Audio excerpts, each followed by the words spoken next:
Assalamualaikum warahmatullahi wabarakatuh. Salam sejahtera untuk kita semua.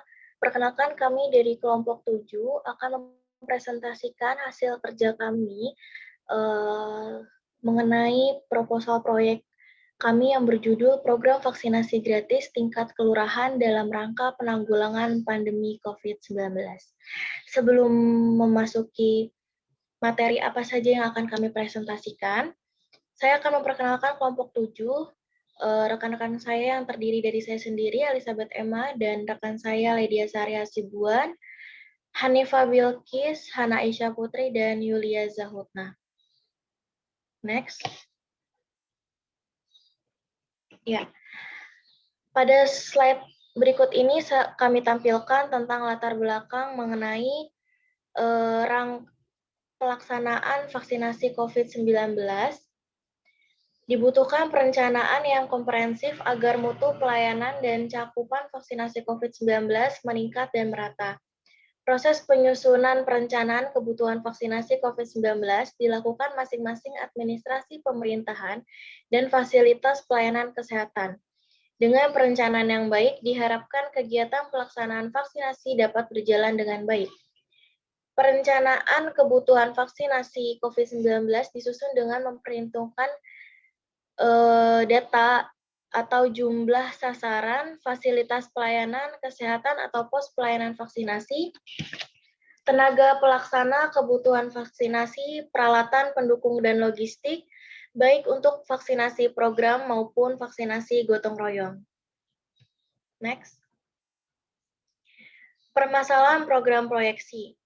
Dalam permasalahan yang terjadi pada kegiatan program proyeksi ini bahwa para penerima vaksinasi merasa jadwal mereka tidak sesuai atau ketepatan jadwal yang tidak sesuai sehingga mereka merasa tidak mau untuk mengikuti vaksinasi gratis ini.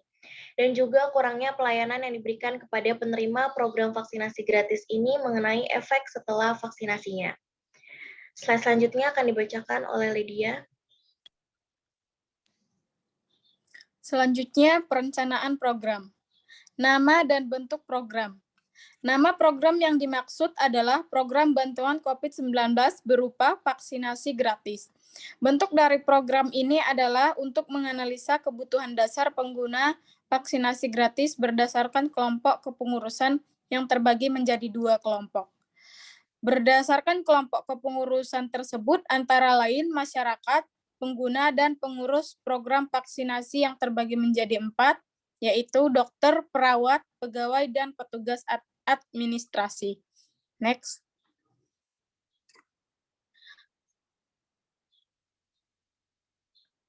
Tujuan program. Berikut beberapa tujuan program vaksinasi gratis ini diselenggarakan. Yang pertama, membentuk kekebalan berbagai kelompok, yaitu kelompok kerja, satgas, lansia, remaja, dan anak-anak. Yang kedua, menurunkan kesakitan dan kematian akibat COVID-19. Yang ketiga, melindungi dan memperkuat sistem kesehatan secara menyeluruh. Yang keempat, menjaga produktivitas dan meminimalkan dampak sosial dan ekonomi masyarakat. Yang kelima, menangani masalah-masalah yang terjadi di masyarakat terkait vaksinasi. Selanjutnya akan dilanjutkan oleh Hanifa Bilkis. Yang C, perencanaan program. Perencanaan program vaksinasi gratis tingkat kelurahan dalam rangka penanggulangan pandemi COVID-19. Program ini akan dilaksanakan pada Kamis 20 Januari 2022 pada pukul 10 pagi. Next. Persiapan perencanaan program. Dalam persiapan perencanaan program ini, kelompok-kelompok dalam pelaksanaan program akan dibagi menjadi 2 kelompok, yaitu kelompok pengguna dan kelompok pengurus. Dalam hal ini, kami akan melihat bagaimana proses kegiatan yang dilakukan kelompok pengguna vaksinasi di kelurahan seperti yang pertama, mengantri untuk validitas dan vaksinasi. Yang kedua, para pengguna vaksinasi akan melakukan pengecekan kesehatan seperti tensi, penyakit bawaan, hal yang dirasakan sebelum vaksinasi, dan apakah para pengguna ini pernah terkena virus COVID-19 atau tidak. Yang ketiga, para pengguna vaksinasi akan melakukan vaksin yang dibantu oleh dokter vaksinasi tersebut. Yang keempat, para pengguna vaksinasi akan melakukan observasi diri untuk melihat efek jangka dekat yang terjadi setelah vaksinasi. Yang kelima, para pengguna vaksinasi akan melakukan validasi data kembali sebelum pulang. Next. Selanjutnya akan dibacakan oleh Hana Aisyah.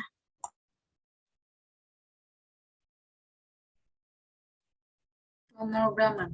Pertimbangan ditetapkannya Perpres nomor 14 tahun 2021, yaitu beberapa ketentuan terkait pengadaan vaksin dan pelaksanaan vaksinasi dalam Peraturan Presiden nomor 99 tahun 2020 tentang pengadaan vaksin dan pelaksanaan vaksin dalam rangka penanggulangan pandemi coronavirus disease 2019 atau COVID-19 perlu disesuaikan dengan kebutuhan pelaksanaan pengadaan vaksin COVID-19, cakupan keadaan kahar atau force majeure, terus kejadian ikutan pasca pelaksanaan vaksinasi, dan pembayaran uang di muka atau uang muka untuk penyediaan vaksin COVID-19.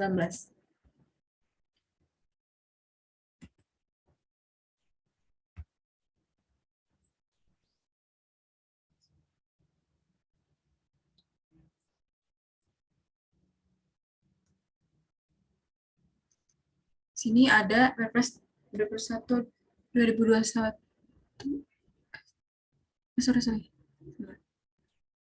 Pasal 4 ayat 1 Undang-Undang Dasar Negara Republik Indonesia tahun 1945.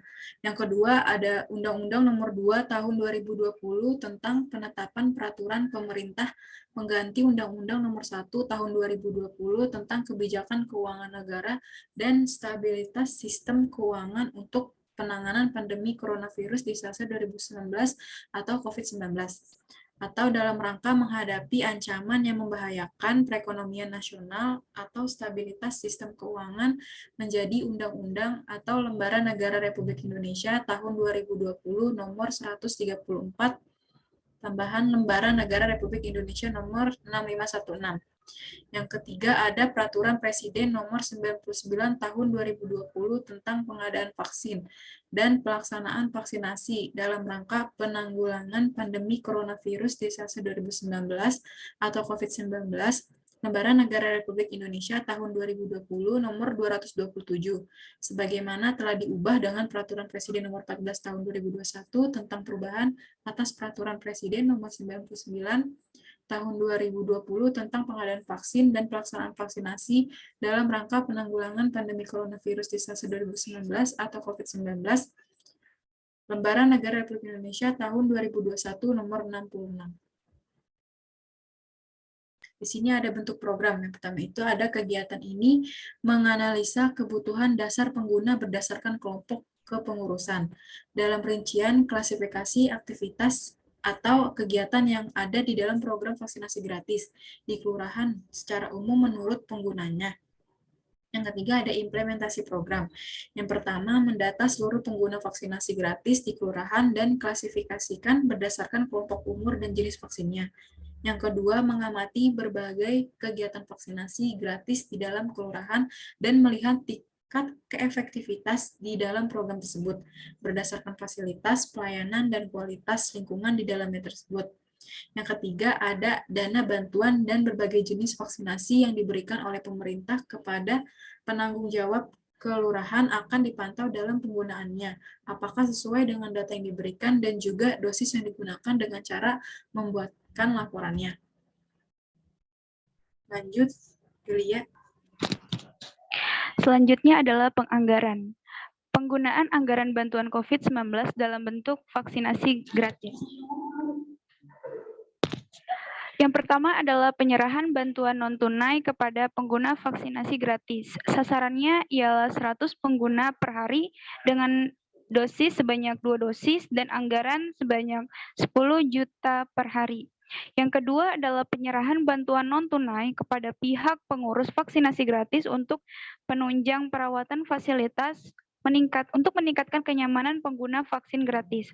Sasarannya yaitu pengurus vaksinasi gratis sebagai penunjang fasilitas dengan anggaran sebanyak 70 juta per 5 bulan, dengan total anggaran sebanyak 360 juta.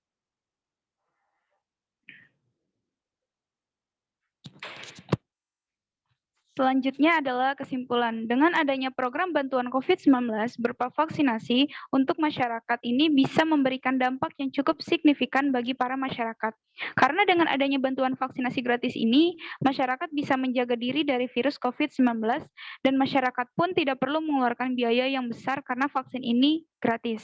Dengan berbagai pertimbangan, ditetapkannya Peraturan Presiden Nomor 14 Tahun 2021, yaitu beberapa ketentuan terkait pengadaan vaksin dan pelaksanaan vaksinasi dalam Peraturan Presiden Nomor 99 Tahun 2020 tentang pengadaan vaksin dan pelaksanaan vaksin dalam rangka penanggulangan pandemi coronavirus disease 2019 atau COVID-19 perlu disesuaikan dengan kebutuhan pelaksanaan pengadaan vaksin COVID-19, cakupan keadaan kahar, kejadian ikutan pasca pelaksanaan vaksinasi, dan pembayaran uang di muka atau uang muka untuk penyediaan vaksin COVID-19.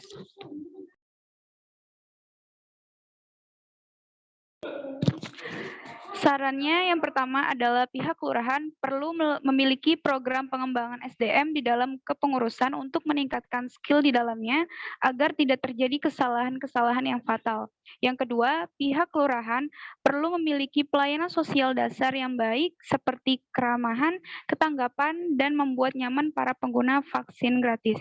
Yang ketiga, diharapkan program ini dapat berjalan setiap tahunnya seiring berjalannya waktu guna mensejahterakan masyarakat di lingkungan tersebut. Sekian, terima kasih. Wassalamualaikum warahmatullahi wabarakatuh. Baik, demikian presentasi yang dapat kami lakukan dari kelompok 7. Kurang lebihnya mohon maaf. Wassalamualaikum warahmatullahi wabarakatuh.